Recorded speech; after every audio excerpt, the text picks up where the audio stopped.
এই যে বিগত সময়ে যা ঘটে গেল, আপনাদের উপরে অনেক অনেক আলোচনা সমালোচনা, অনেক বদনাম সব কিছু এসে গেছে।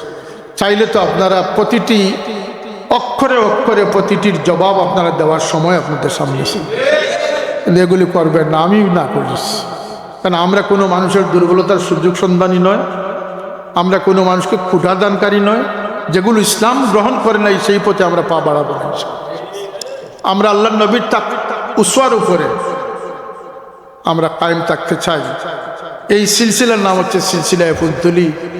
এই দিনের সৌন্দর্য রক্ষাকারী সংগঠনের নাম হচ্ছে আঞ্জুমানে আল ইসলাম, আঞ্জুমানে তালামুল ইসলাম। যে যে কেন্দ্রে দালুকিয়াতের খেদমত করবেন, আপনারা চোখ কান, এটা আগে বলিনি আমরা কখনো। আগে বলেছি খুব মনোযোগে পড়ান, আর এখন বলতেছি আপনাদের চোখ কান খোলা রেখে ছাত্রদেরকে তরবিয়তের সাথে পড়ান। মাহে রমাদান আমাদের জন্য এক মোক্ষম সুযোগ, আমরা যেন এই রোজা পালন করি। রোজা মাস যদি তাকওয়ার সাথে পালন করতে পারি, রোজা এমন একটি মাস, এমন এক ইবাদত। রমাদান শব্দের অর্থ হচ্ছে জ্বালিয়ে ফেলা। এক রমজান থেকে শুরু হয়ে এই উম্মতের গুনাহ মাফি, আল্লাহ পাক গুনাহকে জ্বালিয়ে দিতে দিতে সবে কদরে গিয়ে চূড়ান্ত ফয়সালা দিয়ে ঈদের সময় চূড়ান্ত ঘোষণা দেন যে আমার বান্দা নিষ্কৃতি লাভ করে ফেলেছে।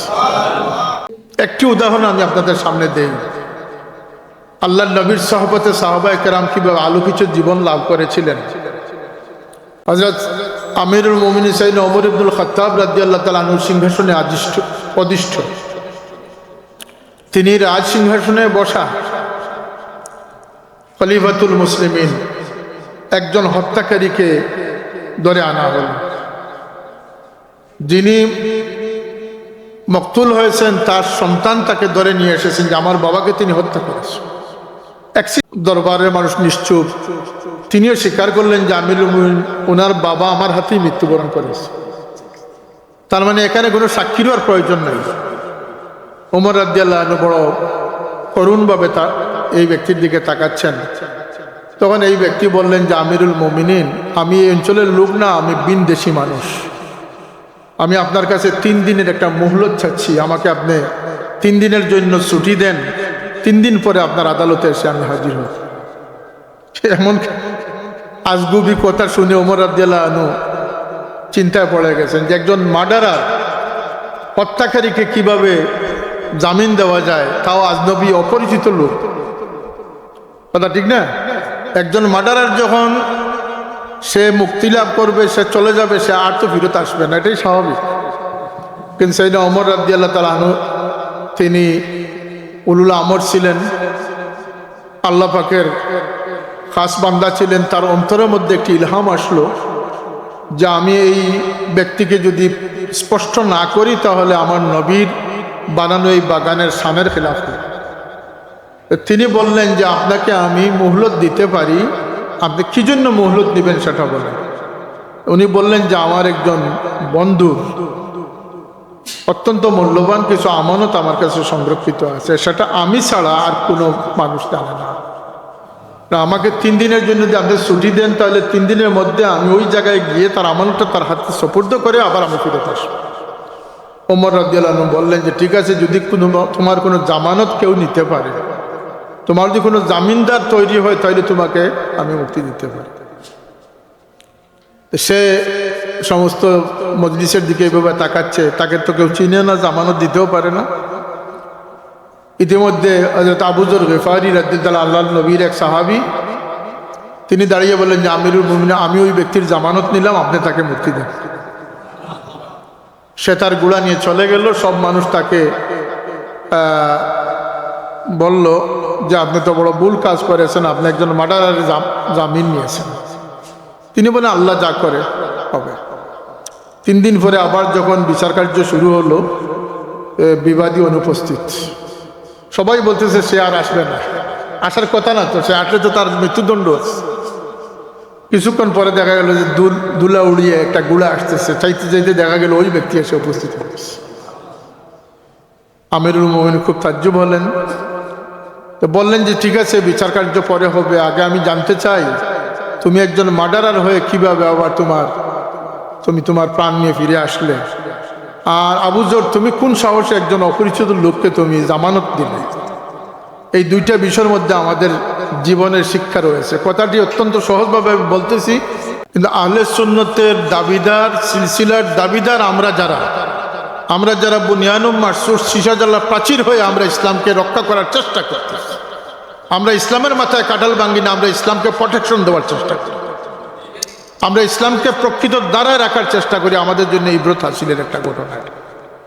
তখন হযরত আবু যর গিফারি বললেন যে, আমিরুল মুমিনিন, এই অপরিচিত লোকটা বড় অসহায় হয়ে সে চতুর্দিকে তাকাচ্ছিল। আমি ভাবলাম যদি তার জামানত না নেই তাহলে আল্লাহর নবীর শহরের বদনাম হবে, আল্লাহর নবীর সাহাবাদের বদনাম হবে। আমি এই সাহসের উপরে তার জামানত নিয়েছি। ওই ব্যক্তিকে বলা হলো, তুমি কি জন্য ফিরে আসলে? যে আমি ফিরে আসলাম এই জন্য যে আমি একজন অপরিচিত লোকের জামানত এখানে হয়েছে, যদি আমি আর ফিরে না আসি পৃথিবীর কোনো মানুষ অপরিচিত মানুষের জামানত গ্রহণ করবে। সুতরাং আমি পরবর্তী নসলদের জন্য পথ রোধ না করার থেকে আমি আমার নিজেকে আবার সাপোর্ট করার জন্য আমি চলে এসেছি। এই মানুষটি কি করেছে তার স্বজাতি নয়, ভবিষ্যৎ প্রজন্মদের জন্য সে একজন দৃষ্টান্ত স্থাপন করে সে পথ রোধ করে না, এই পথকে উন্মুক্ত করে দিয়ে গেছে। এখানে আমাদের শিক্ষা আছে না? আছে না? সেই যে আমি বলেছিলাম যে নিজে ডুবে যাইও, বংশকে ডুবাইও না, বংশ ডুবাইও, কমকে ডুবাইও না, কম ডুবাইও, দিনকে ডুবাইও না। সবার উপরে কি থাকা উচিত? দিন থাকা। আজকে একদম একটা সাবানের মূল্যের চেয়ে আরো কম মূল্যে দিনকে বিক্রি করা হচ্ছে। কথা ঠিক না? ঠিক না? এটার থেকে বিরত থাকা, ইস্তেকামত রাখা, এটাই হচ্ছে তাকওয়া। শুধু যে রমজানে তাকওয়ার তো বহু প্রক্রিয়া আছে। জবানকে বন্ধ রাখা, কথা কম বলা, এটা তাকওয়ার পরিচয়। অনর্থক কাজ থেকে বিরত থাকা, এটা তাকওয়ার পরিচয়। তাসবিহ তাহলিল তিলাওয়াতে মশগুল থাকা, একটা তাকওয়ার পরিচয়। আবার ভালো কোনো কাজ দেখলে যদি আপনি বসে থাকেন, আমার বাবা বলতেন যে সারাদিন মসজিদে বসলে কোনো লাভ হবে না। আল্লাহ আপনাকে যে জিম্মাদারি দিয়েছেন, কুল্লুকুম রাইন ও কুল্লুকুম মাসউলুন আন রাইয়াতিহি। আজকে এক জায়গায় একটা সংগ্রাম, একটা আন্দোলনের প্রয়োজন পড়ছে, আপনি মসজিদের হুজরায় বসে তসবিহ পড়তেছেন, আপনার সেই তসবির চেয়ে হাজারো গুণ বেশি উত্তম হচ্ছে আপনি জিহাদে শরীর। কথা ঠিক না? ঠিক না? এই যে সময়ের সদ্ব্যবহার, এটাও একটা তাকওয়া। আবার নিজেকে দুর্বল ভাবা, নিজেকে, যেমন আমি কখনো বলি না যে আমরাই ইসলামের একমাত্র পারাদার, আমরা ইসলামের একমাত্র এজেন্ট, একমাত্র এজেন্সি, এটা আমি কখনো বলি না। কারণ ইসলাম কারো কাছে মহতাজ নয়, আল্লাহর দিন কোনো গোষ্ঠীর কাছে মহতাজ নয়। যদি আমরা সমস্ত মানুষ, মুসা আলাইহিস সালাম আল্লাহকে জিজ্ঞেস করেছিলেন, আল্লাহ যদি সারা দুনিয়ার মানুষ জিন্নাত আপনার সাথে বিক্রয় করে, আপনার অবাধ্য হয়ে যায়, আপনি কি করবেন? আল্লাহ বলেন, আমি এক জন্তু দিয়ে তাদেরকে আমি এক গ্রাসে ধ্বংস করে ফেলব। আল্লাহ জিন্নাত ইনসানকে এক গ্রাসে ধ্বংস করার মতো জন্তু আপনি কোথায় রেখেছেন? বলতে আমি আমার আঙ্গিনায় রেখেছি, অর্থাৎ আমার জন্নতের একটা অংশে আমি রেখে দিয়েছি, যেটি সমস্ত কিছুকে এক গ্রাসে গ্রাস করতে পারে। সুতরাং আল্লাহ রাব্বুল ইজ্জত কারো কাছে ইয়ামুন্নুনা আলাইকা আন আসলামু, কোরআন শরীফের আয়াত। তোমরা একথা মনে করো না যে তোমরা ইসলাম গ্রহণ করেছো আর তোমরা ইসলামকে বা আল্লাহকে দৈন্য করে ফেলেছ, বরং আল্লাহ ইসলামের মাধ্যমে তোমাদেরকে দৈন্য করেছে। তাহলে ইসলাম আমাদের জন্য প্রয়োজন, ইসলামের জন্য আমরা প্রয়োজন না। আমরা আমাদের জীবনকে কোরবান করব ইসলামের জন্য। যে যতটুকু করব ততটুকু আমরা উজরত লাভ করব। সাহাবায়ে কেরাম করেছেন। এবং আজকের দিনে সবচেয়ে বড় চাহিদা, প্রয়োজন হচ্ছে যে ইসলামের ক্ষেত্রে অনড় নীতির উপরে অনড় থাকা। সাহাবায়ে কেরাম রিদওয়ানুল্লাহ তাআলা আলাইহিম আজমাইন জীবনে অনেক লোকসানকে কবুল করেছেন, গ্রহণ করেছেন, কিন্তু ইসলামকে নষ্ট করেন নাই। এক সাহাবী বাজারে গিয়ে দেখলেন অত্যন্ত টকটকে লাল একটি গুড়া, খুবই সুন্দর। এগুলো সিরত, এগুলো আমাদের জানতে হবে, এগুলো জানলে আমাদের জীবন উজালা হবে, আলোকময় হবে। গুড়া দেখে বললেন যে ভাই গুড়ার দাম কত? বলতে গুড়ার দাম তো 600 দিরহাম। তিনি চিন্তা করলেন যে এই গুড়ার দাম তো 600 হওয়ার কথা না 800-900 দিরহাম হওয়ার কথা। তো বললেন যে আপনার গুড়া তো কি চুরি চুরির না? তো বলতেন না, আমার নিজের ঘরের গুড়া। তাইলে এত কমে বেচতেছেন কেন? বলতে আমার মেয়ের বিবাহ, আমার আর্জেন্ট টাকার প্রয়োজন। তো তিনি বললেন যে আমি আপনার গুড়া নিলাম, আপনাকে আমি 800 দিরহাম দিলাম। এই ব্যক্তি বলল যে এটা কেমন কথা? বলতে এটা কোনো আশ্চর্যের কিছু না, আমরা আল্লাহর নবী মুহাম্মদুর রাসূলুল্লাহর উম্মত। আমার নবীর ফরমান হচ্ছে তোমরা দ্রব্য খরিদ করিও, কিন্তু দুর্বলতাকে খরিদ করিও। মানুষের দুর্বলতার সুযোগ নিও না। এই যে বিগত সময়ে যা ঘটে গেল, আপনাদের উপরে অনেক অনেক আলোচনা, সমালোচনা, অনেক বদনাম সব কিছু এসে গেছে। চাইলে তো আপনারা প্রতিটি অক্ষরে অক্ষরে প্রতিটির জবাব আপনারা দেওয়ার সময় আপনাদের সামনে এসে, এগুলি করবেন না, আমি না করিস। কারণ আমরা কোনো মানুষের দুর্বলতার সুযোগ সন্ধানী নয়, আমরা কোনো মানুষকে ক্ষুধাদানকারী নয়। যেগুলো ইসলাম গ্রহণ করে নাই সেই পথে আমরা পা বাড়াবো না। আমরা আল্লাহ নবীর উসওয়ার উপরে আমরা কায়েম থাকতে চাই। এই সিলসিলার নাম হচ্ছে সিলসিলা ফুলতলি। এই দিনের সৌন্দর্য রক্ষাকারী সংগঠনের নাম হচ্ছে আঞ্জুমানে আল ইসলাম, আঞ্জুমানে তালামিল ইসলাম। মাহে রমাদান আমাদের জন্য এক মোক্ষম সুযোগ। আমরা যেন এই রোজা পালন করি। রোজা মাস যদি তাকওয়ার সাথে পালন করতে পারি, রোজা এমন একটি মাস, এমন এক ইবাদত। রমাদান শব্দের অর্থ হচ্ছে জ্বালিয়ে ফেলা। এক রমজান থেকে শুরু হয়ে এই উম্মতের গুনাহ মাফি, আল্লাহ পাক গুনাহকে জ্বালিয়ে দিতে দিতে সবে কদরে গিয়ে চূড়ান্ত ফয়সালা দিয়ে ঈদের সময় চূড়ান্ত ঘোষণা দেন যে আমার বান্দা নিষ্কৃতি লাভ করে ফেলেছে। কিন্তু আল্লাহ নবী সাল্লাল্লাহু আলাইহি ওয়াসাল্লাম বলেছেন যে রোজা রাখলো, তার স্বভাব চরিত্রের পরিবর্তন হলো না, তার চোখ লজ্জার হেফাজত করলো না, এইরকম ব্যক্তি রোজা রাখা না রাখায় আল্লাহর কিছু যায় আসে। শুধুমাত্র উপবাসের নাম রোজা না। রোজা একটা কৈফিয়তের নাম, একটি অনুভূতির নাম, একটি সতর্কতার নাম। আপনার চোখের হেফাজত, জবানের হেফাজত, হাত পায়ের হেফাজত, আপনার মিজাজের হেফাজত, আপনার চারিত্রিক হেফাজত, সব কিছু মিলিয়ে যে সাধনাটা হয় সেই সাধনার নাম হচ্ছে সাওম। একটি সাধনা। আমি সেদিনও এক জায়গায় বলেছি যে মানুষ ভালো হতে হলে তার একটা সাধনা লাগে, একটা ফিকির লাগে, ধ্যান লাগে। আমি মিথ্যা বলবো না, এটি একটি ধ্যান। আমি মা বাবার নাফরমান হব না, এটি একটি ধ্যান, একটি ত্যাগ। আর এটা হেসে খেলে হবে না, এটার জন্য ত্যাগের প্রয়োজন। দালুকরাতের জন্য ত্যাগের প্রয়োজন। রমজানকে কার্যকর করতে হলে ত্যাগের প্রয়োজন। যারা মা বাবার বাধ্য সন্তান, সকল বাধ্য সন্তান হওয়ার সৌভাগ্য পায় না। 5 জন সন্তানের মধ্যে 1 জন সন্তান মা বাবার সবচেয়ে বাধ্য থাকে। পরীক্ষা করে দেখবেন, একদম পরীক্ষা করে দেখবেন। সব সন্তান সমান আদরেরও হয় না, সব সন্তান সমান বাধ্য হয় না। যে সন্তানটি মা বাবার সবচেয়ে বাধ্য হয়েছে, আপনি সিসি ক্যামেরা দিয়ে রেকর্ডিং করে আপনি বিবেচনা করবেন, অন্যান্য সন্তান আর এই সন্তানের ত্যাগের মধ্যে রাত দিন তফাৎ। সে তার ঘুমকে মা বাবার শান্তির জন্য হারাম করে রেখেছে। সে তার অনেক খাহিস, অনেক খুশিকে সে বিসর্জন দিয়েছে। অনেক আড্ডা থেকে সে বিরত থেকেছে। কেন? আমার বাবা আমাকে ডাকবেন, আমার মা আমার জন্য কষ্ট করবেন। এটার জন্য ত্যাগের প্রয়োজন, কষ্টের প্রয়োজন। তাই আমি আপনাদের খেদমতে গুজারিশ, আমরা সংগঠন করি, সংগঠন করব। এই সংগঠন কোনো দুনিয়াবি স্বার্থে নয়। আল্লাহর জমিনকে আবাদ করার দায়িত্ব মানুষকে আল্লাহ দিয়েছেন। সেই আবাদ বুজুর্গান একরাম করেছেন। আজকে বুজুর্গান একরামদের প্রতিনিধি হয়ে আমরা প্রতিটি স্থানকে আলোকিত করার প্রয়োজন আসে না নাই? প্রতিটি ঘরে ঘরে আজকে আক্রমণ হচ্ছে। সোশ্যাল মিডিয়ার মাধ্যমে মানুষের চরিত্র হননের চেষ্টা করা হচ্ছে। মা বাবার হাত থেকে বাচ্চাকে হাইজ্যাক করার চেষ্টা করা হচ্ছে। আবার এআই নাকি নতুন আবিষ্কার হয়েছে, মানুষের মান সম্মানকে বিনষ্ট করার চেষ্টা করা হচ্ছে। বানোয়াট উদ্ভট বিভিন্ন কাহিনী, কল্পকাহিনী তৈরি করা হচ্ছে। আমরা যাব কোন দিকে? আমাদের চতুর্দিকে চতুর্মুখী সংকটের আবর্তে বাংলাদেশের মুসলমান। শিক্ষা ব্যবস্থায় আবার সেই অনিয়ম, শিক্ষা ব্যবস্থায় আবার সেই অনিয়ম, সেই দুরবস্থা আমরা চতুর্দিক থেকে আমাদের সামাজিক অবক্ষয়, রাষ্ট্রীয়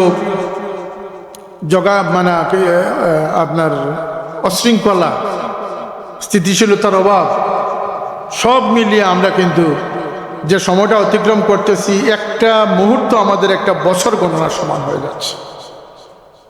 আর আল্লাহ নবী সাল্লাল্লাহু আলাইহি ওয়াসাল্লাম বলেছেন, লা তাকুমুস সাআতু কামা ইয়াতাকারাবাজ জামান হাত্তা ইয়াতাকারাবাজ জামান, সময় সংকুচিত না হওয়া পর্যন্ত কিয়ামত হবে না।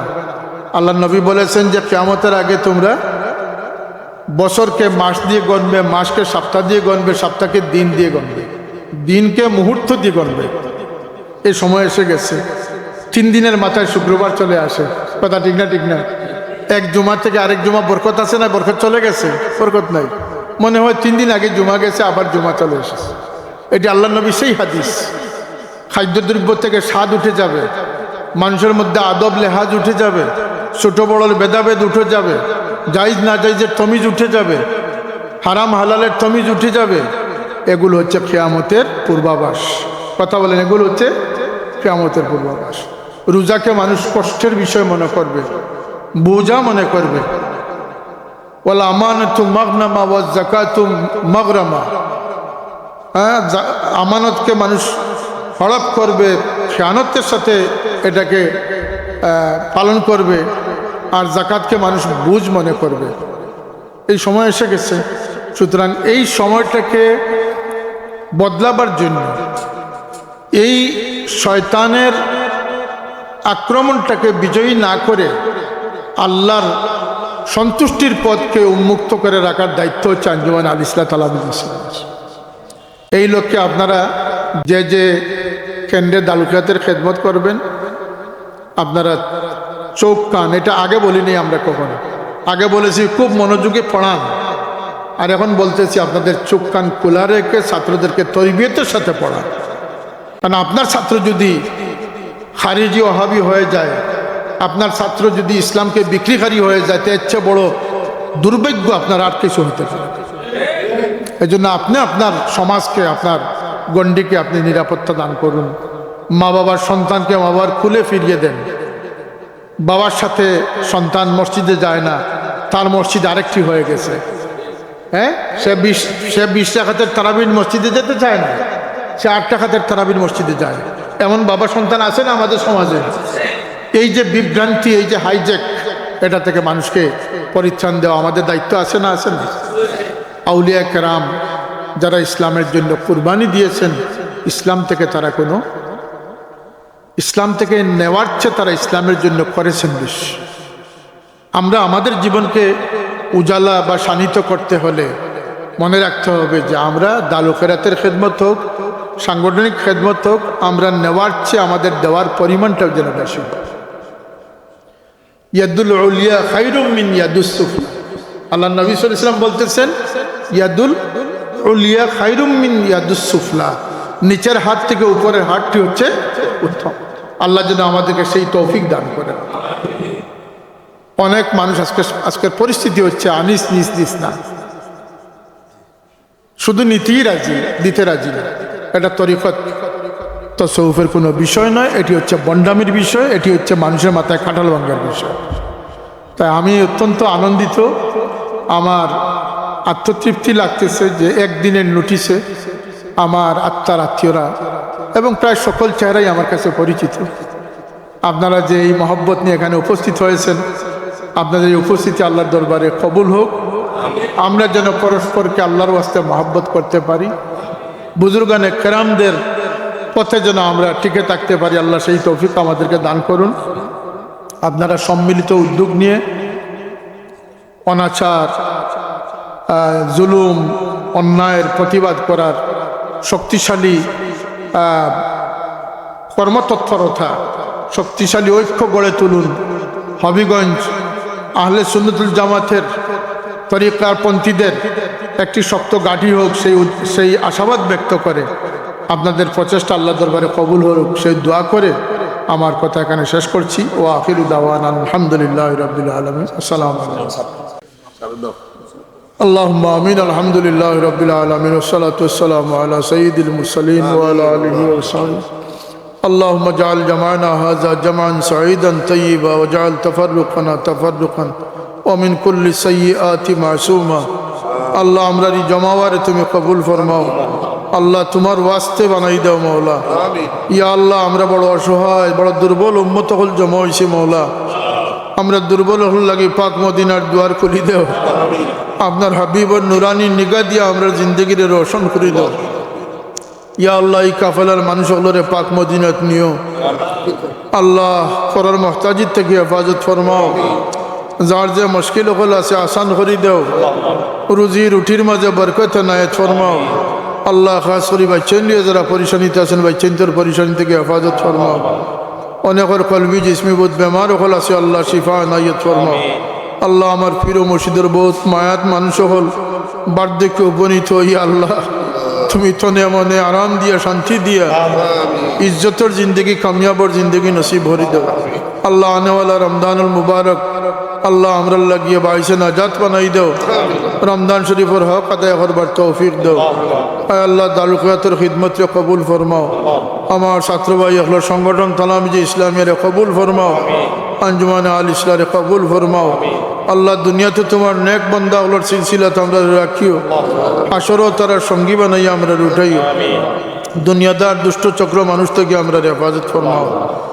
ও ফাউদ আমরি ইলাল্লাহ ইন্নাল্লাহু বাসীরুম বিল ইবাদ।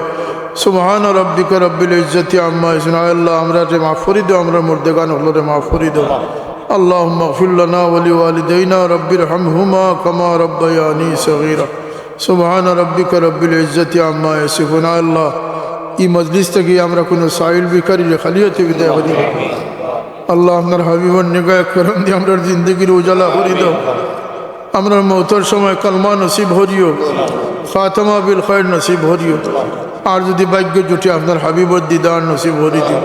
সুবহান রাব্বিকা রাব্বিল ইজ্জাতি আম্মা ইয়াসিফুন ওয়া সালামুন আলাল মুরসালিন আলহামদুলিল্লাহি রাব্বিল আলামিন।